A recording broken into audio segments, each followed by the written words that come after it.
Right here. Just waiting. Wait, come in.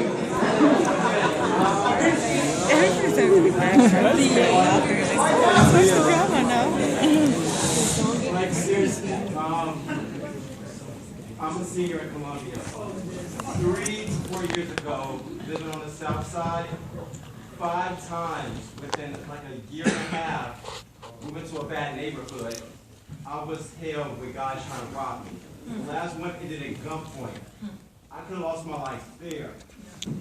You know, freshman year, I lost one of my good friends. I went to my sister's high school, Kenwood. I lost him. He was a Columbia College student, a good guy at that. I lost him. And to have, like, I get it, it's not the best portrayed. And yes, he's preaching to the choir, but this message needs to be heard. If the message doesn't get out there, you're going to have people like me, a kid who's trying to do better for himself. I know a lot of friends who are from the South Side. It's hard. I almost got shot. I want to say that I'm really glad this film was made, and I have supported this film, and Ron will tell you that when I initially approached him, Let me jump in for a second. Don't confuse arguments here. We can argue whether or not we feel the movie is an effective portrayal of what it's trying to say, not just automatically assume that because it was made, it must be good. That's what the argument is. Here, right there, Ellen.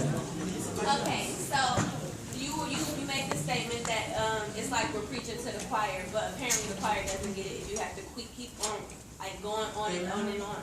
So I feel like the film, the way it was portrayed that way for a reason, because all of us are in here analyzing it. If it wasn't a movie that was required for, give me the word, controversy, then it wouldn't be here right now. So the way that it was portrayed as funny, and that was how we were all able to get into the movie. Everybody in here at the end, or not everyone, but mostly everyone said that they liked the movie, and it was because it also gave the image.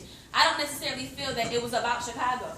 I feel like it was about world peace, and it said that based off the other countries and stuff coming into it. It wasn't portraying Chicago as a whole. It was portraying world peace and the power that we have as individuals. And it may not be that that's how it is in real life and that's how we act, but it's just saying it's a statement and it's something that changes. Now, you may not like the substance of the movie or how it was put together or the script or any of that, but it sure did make a message, and we got that message at the end of the day.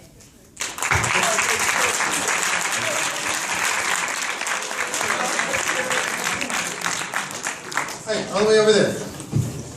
I appreciate you showing up and actually trying to give some opposition, because it's not easy being a devil's advocate. And I did feel like you came off very harsh,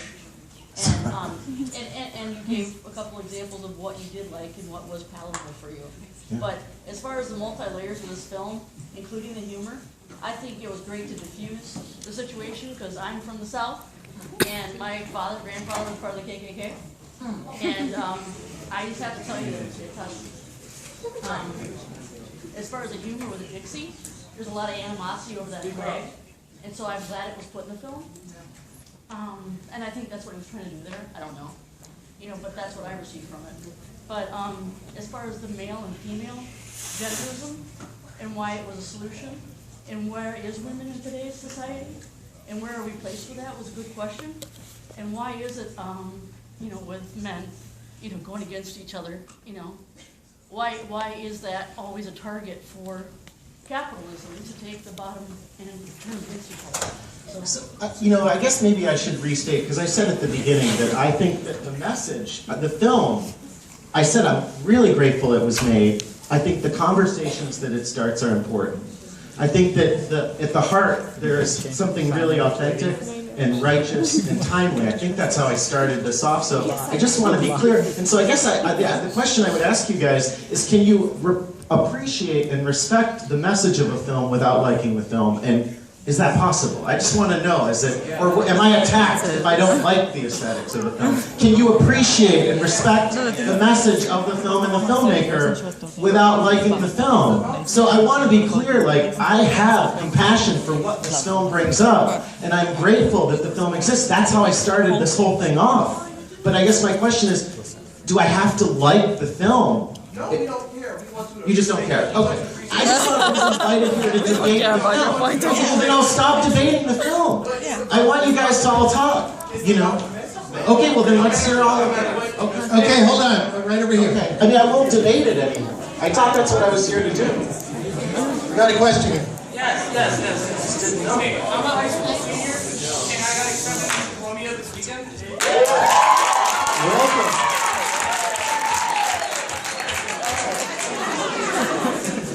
So, okay, in defense of The privileged white guy. You can just call me that from now on. Who lives in Gary, Indiana, by the way? That's not funny, bro. That's not funny. or at least a single sane one that doesn't think that gang violence is a fucking travesty. The question of the film is it well written? Does it convey the message? It doesn't tell Southside Chicago's story. It tells the story of Lysistrata, which was a Greek play written hundreds of fucking years ago. Thousands. 3,000. Okay, yeah, no, most definitely, you know what I'm saying, that they used that whole mythology to write the The script. question is, do you think there comes a point in the film where it stops becoming what it's for and starts becoming what it's about? So much so that it forgets the reason why he made it. Do you think it gets so caught up in being a parody of Lysistrata that it forgets that it's about gun violence in Chicago? I don't think that the film forgot that it's about gun violence in Chicago. I honestly feel, when, you know what, when I was watching the beginning of the film, I actually started laughing to myself because I was like, as much as people complain about Nick Cannon, his acting and stuff like that, gangbangers are weak people. I feel like, you know, as actors, he probably was really, you know, I felt like he was conveying, like, you know, I'm a quote-unquote gangbanger, but he was weak. He's a weak individual. So he comes out like, you know what I'm saying, pardon what I'm about to say, you know, as a pussy in so many words. But at the same time, I feel like their use of satire allows us to be engaged in the film without it being so like, you know, crying while you're watching the film. You know what I'm saying? It gives you a sense of like, there's still hope, you're laughing. In a sense, you know what I'm saying? Not all the time, right? I mean, Jennifer Hudson's material isn't satiric, right? I mean, you wouldn't. I mean, no, we're not laughing at that Right, stage. right. But what I'm saying is like, I feel like me watching the film, like they were trying to make. I feel like they wrote the script on a level of like, okay, you know what? You're not gonna be sad throughout this whole process. Let's use something different, a different type of style. Like honestly, you know what I'm saying? Would we have been more happier if they used like street lingo to say, you know what I'm saying, to do the film? No, I feel like using that satire brings more attention for you to pay attention. You have to pay attention and listen to what they're saying to catch on to what, you know, what's really going on. I mean, I'm gonna just stop debating the film because I think I'll be attacked. So, like, you're right, okay? I mean, really, you're right. I like Bamboozled, School Days. I feel like he has done better satire. I think the messages of all his films are absolutely essential to our culture. All of them. True. Right over here. You know, but I just... People in the back have, people in the back have their hands up too. No, I'll get back there.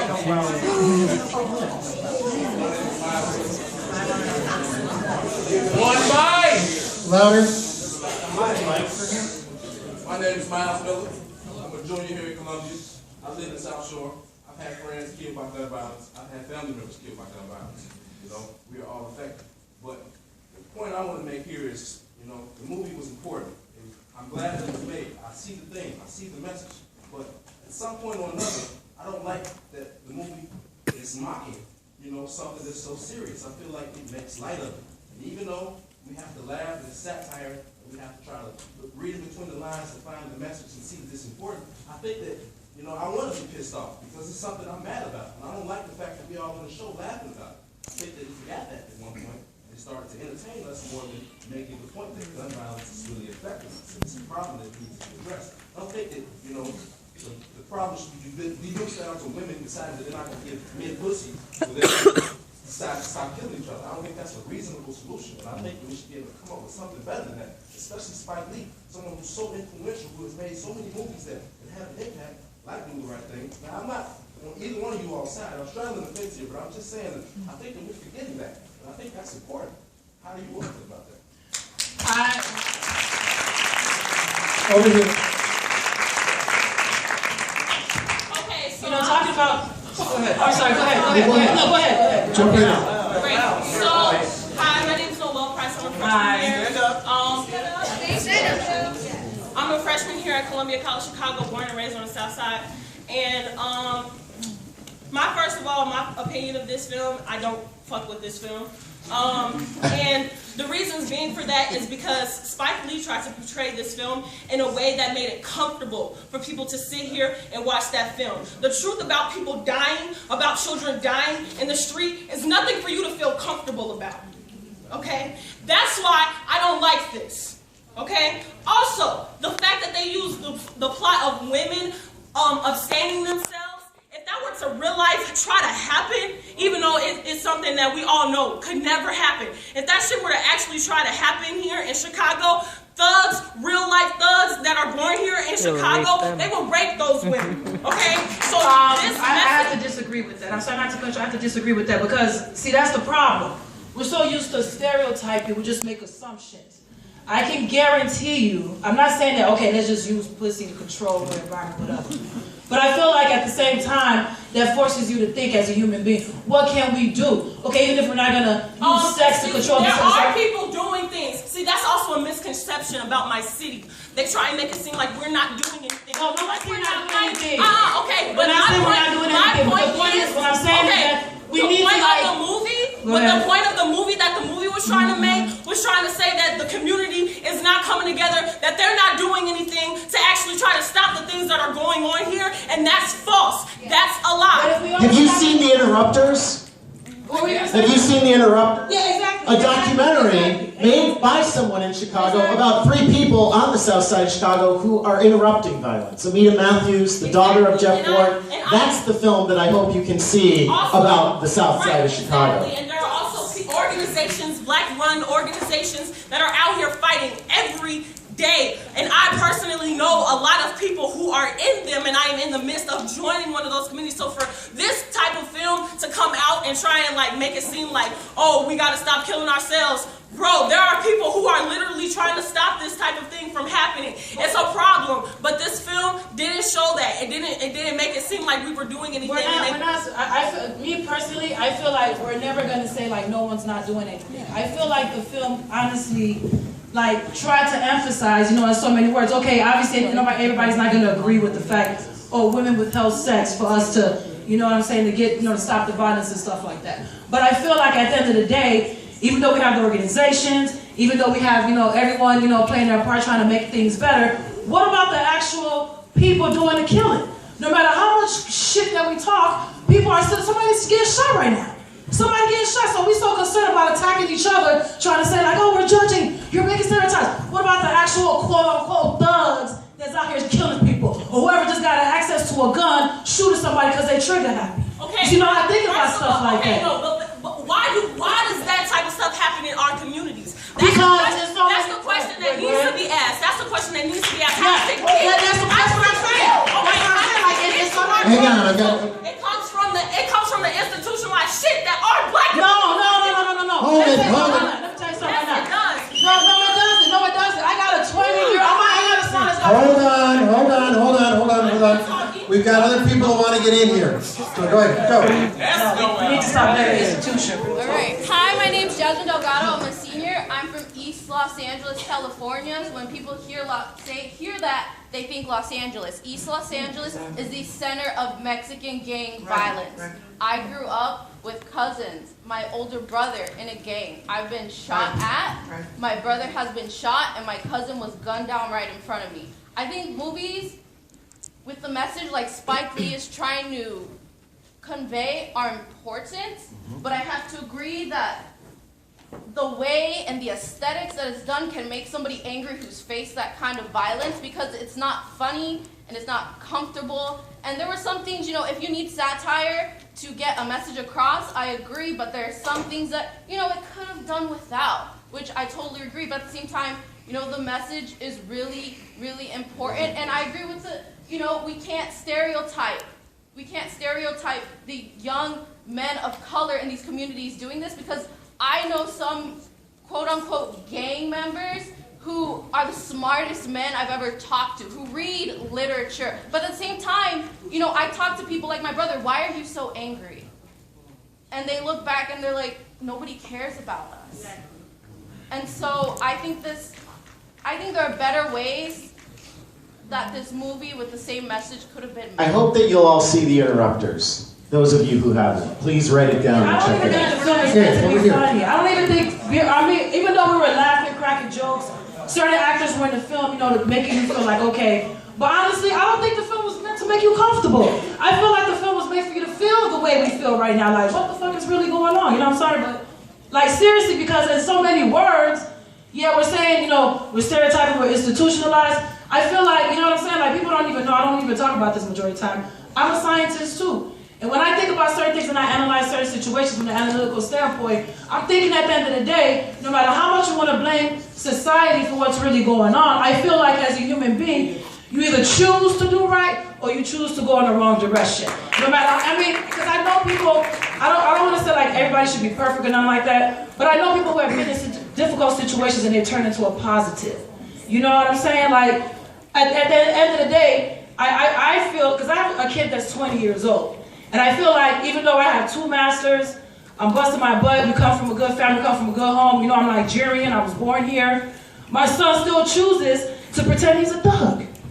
Where did that come from? You know what I'm saying?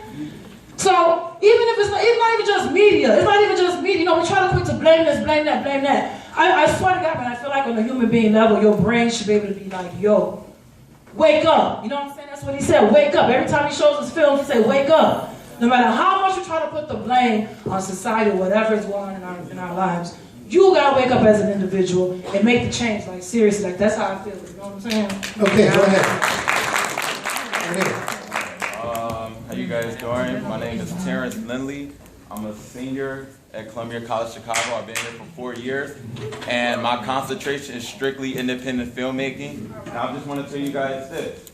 I am from the south side of Chicago, and I do want to tell you all this.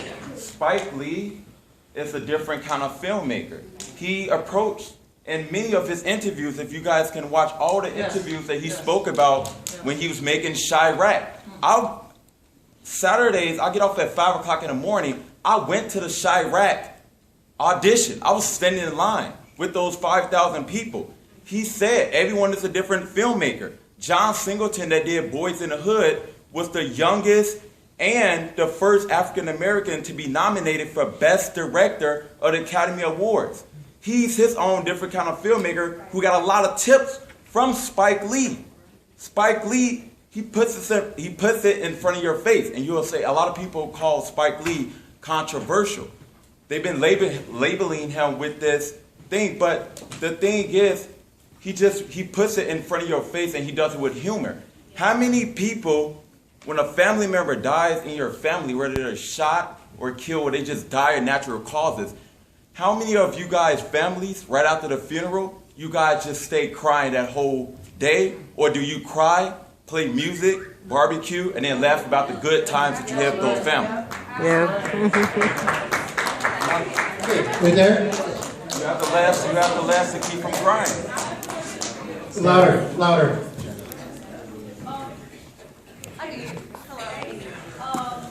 So what was your impression of the women in the film? Did you feel like their sexuality was empowering or was it reductionist for you? Heavy side. It was a heavy side. I feel, you know, to be honest with you, it's empowering, but at the same time, we're obviously going to have an issue with saying, oh, we're using sex to stop, you know, violence or whatever, or anything like that. And even though it's, you know, it's not and I feel like even though that there's not a greater chance of it coming to reality, I just feel like he puts that out there to just give people, you know what I'm saying, to give us an idea of like what to do. You know what I'm saying? Like even though, I'm sorry? I said, oh, come on. Oh, I'm sorry, but it is incredibly degrading to say that in this movie, the only way that the women can make a difference is by blocking off their vaginas. Are you kidding me? But the thing is,